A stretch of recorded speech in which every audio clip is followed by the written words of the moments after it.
Mga tugang, apat na kami. So bago tulo lang, apat na kami kunya may babae pa. Ano dito sa tuyang ikadawang segment kan Bida Politika.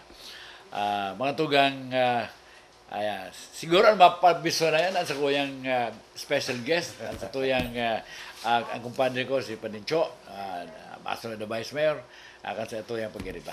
Adi, take it away. Ladies first.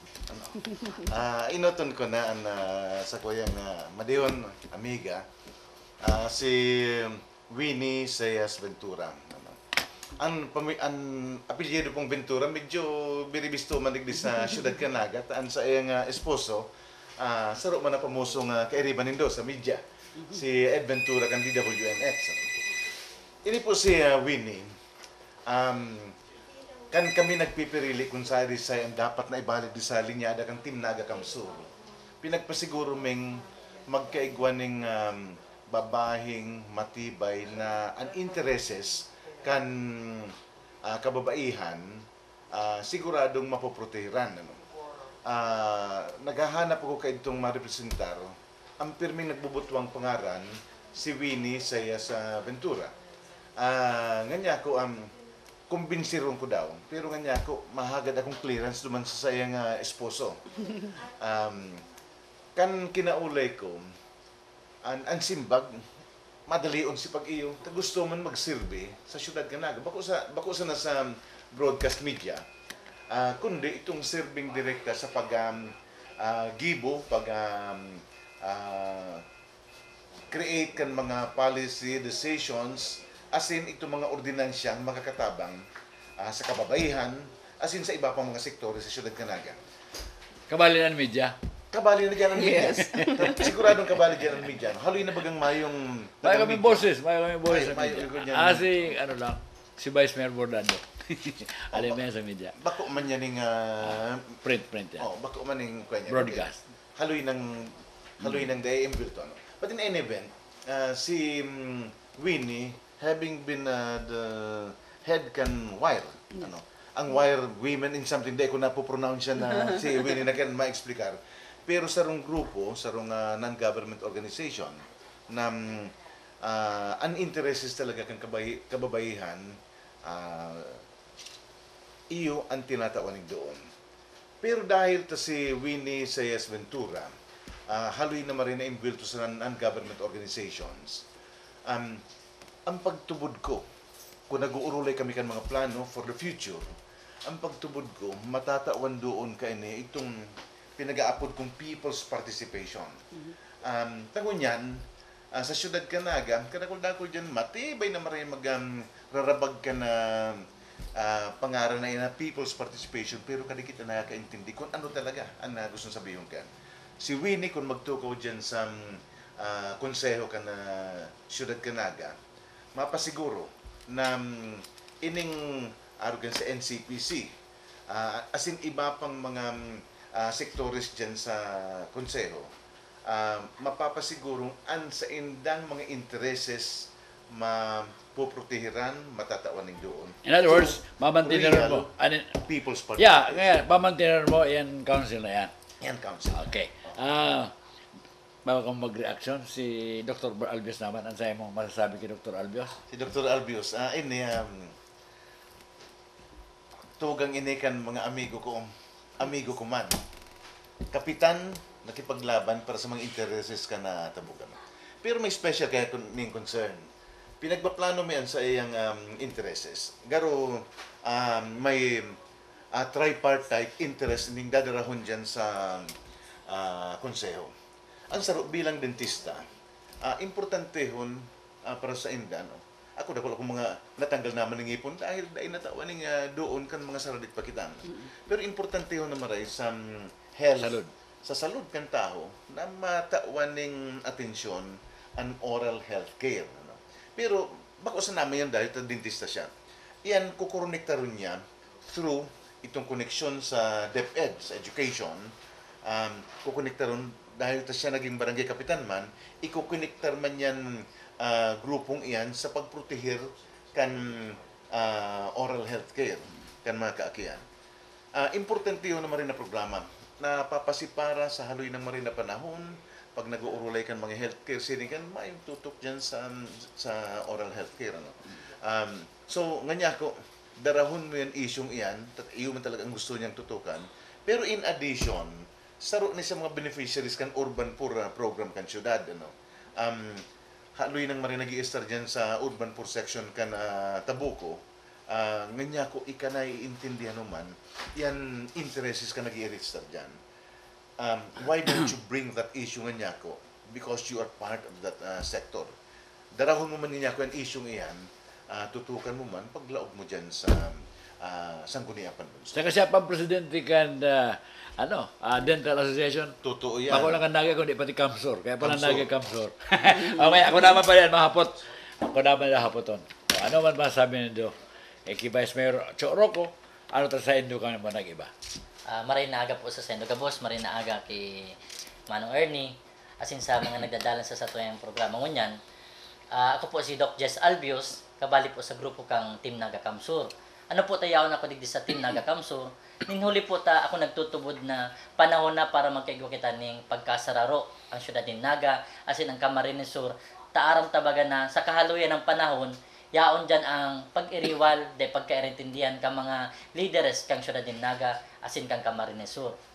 So, ang kagadan tadigdiyo, unidad asin pagkasararo. Taaram ta na pag nagkasararo ang mga leaders kang ning syudad ng Naga, asin kang probinsya, mas doble ang may tataotang serbisyo, mas doble ang karahayan na magkukuha kan sa tuwing mga constituentes.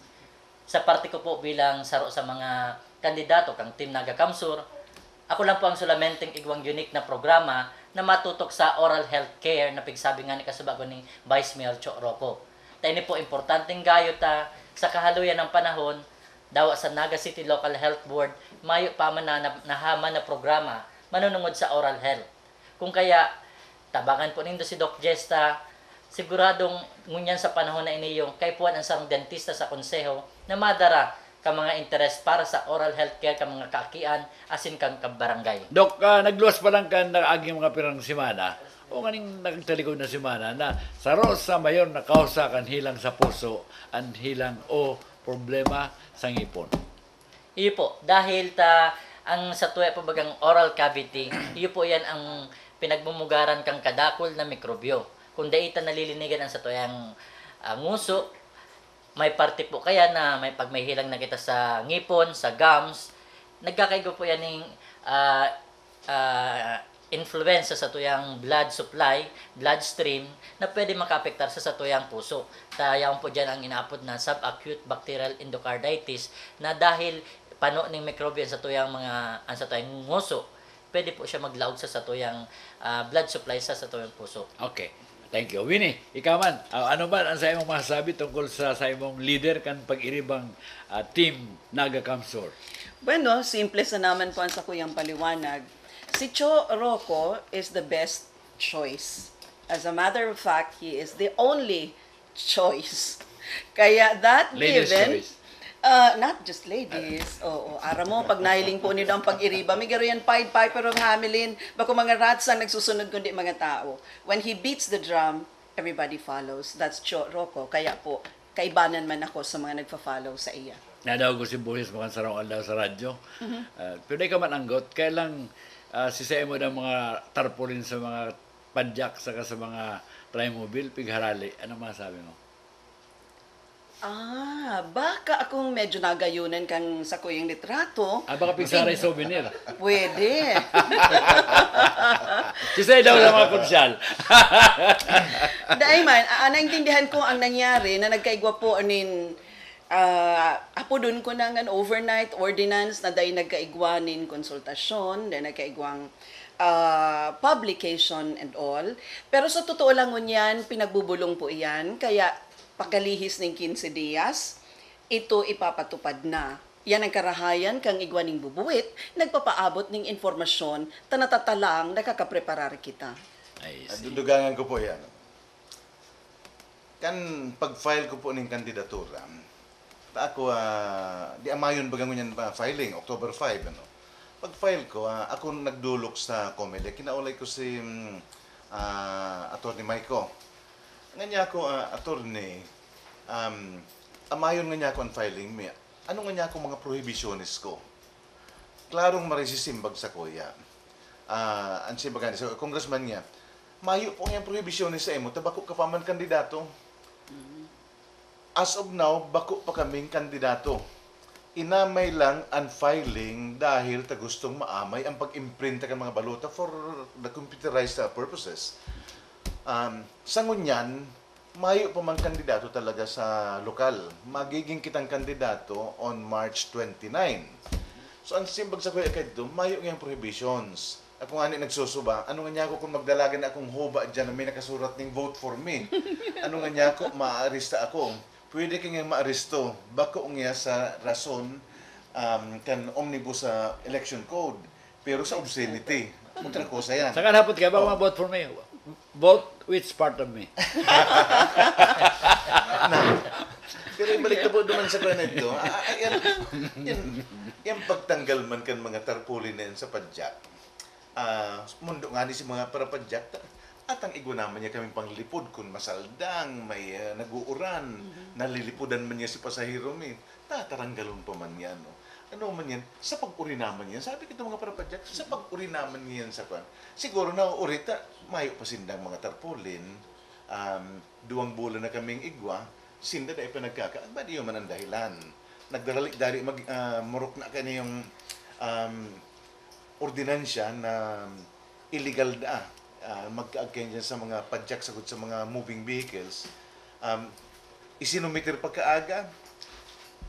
Special session pa niya, pinagsurumitir pagkaaga. Pag dahil pa nga na ugto, haramana, mayong public hearing, na pinagre-require kung ano-ano si mga kakulangan, di pinagparaturulod. Nga ang paanan nga niya ako ng konseyong ini. And ito da kaya, nagaro bunga o resulta, offshoot, kan sarong survey. Nagaro, namamayagpag ano bang members kan Team Kamsur. Ano masasabi mo kaya? Itutuo yan? Ano, siya nag-conducer kan survey? Necessaryo? May nagpasa sa moya kaning resulta kan survey. Ito nga ning nagpasa sa moya. Kaamigo da kan sarong staff ni katong dipuntong Jesse Robredo ano. May nakakuha duman nga survey, pinagpasa duman sa BBS. As in, ang BBS man, pinagpadarahan man ako. Duman sa survey na ito, medyo haraharayo ang lamang ko. Pagkatapos, 5 kaning pagkairiba ko, yaraon duman sa top 10. Si Dua pa, nagkakarabit-kabit pa sa 11-12. Ano. Siguro, medyo nayanig si mga tuhod. Nagkarapag-kapag man, kundi tamayo man sila mga tarpaulin, uyot oto duman ang diskitahan si Samoy ang mga tarpaulin ano. Ako Ngayon ka mong planong question niyan sa Supreme Court? Sa korte? Hindi ka naman paabot sa Supreme Court.